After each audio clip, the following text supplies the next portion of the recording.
الكحة مخلياك مش عارف تنام ومش عارف تتكلم.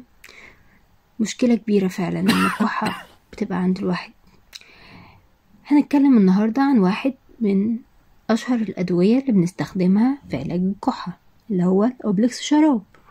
بيحتوي على مواد فعالة جدا بتساعد على اولا على تهدئة السعال، ثانيا توسيع الشعب الهوائية، وثالثا بيطرد البلغم بسهولة. ويستخدم غالبا في حالات نزلات البرد او التهاب الشعب الهوائية، لكن لازم نعرف انه احنا ما ينفعش ان احنا نستخدمه لفترات طويلة من غير استشارة الطبيب، وخصوصا في الاطفال او المرضى الضغط والقلب. بنستخدمه الجرعة بتاعته للكبار معلقة كبيرة 5 ملي 3 مرات في اليوم، وللأطفال فوق 6 سنين معلقة صغيرة 2.5 ملي 3 مرات في اليوم. ولازم نرج الزجاجة كويس قبل الاستخدام، وما نستخدموش للأطفال أقل من 6 سنين إلا باستشارة الدكتور. أعراض الجانبية ايه؟ ممكن يسبب نعاس أو ضخ، عشان كده اللي بيسوق أو محتاج يركز خد بالك، لأنه ممكن يسبب النعاس، فما ينفعش انت تاخده وانت هتسوق.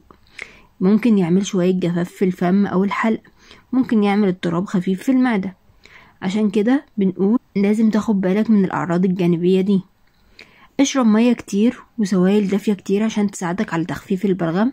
لو الكحة استمرت أكتر من أسبوع أو لازم تستشير الدكتور، عشان ممكن تكون محتاج تزود مضاد حيوي أو أي حاجة تانية.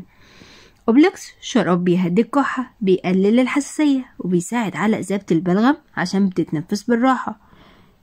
سؤالنا بقى ليكو، بتفضل الأدوية العشبية ولا الأدوية الطبية في علاج الكحة؟ شاركنا في رأيك في الكومنتات، ولو الفيديو بتاعنا عجبك اعمل لايك وسبسكرايب عشان توصلك نصايح مننا كل أسبوع.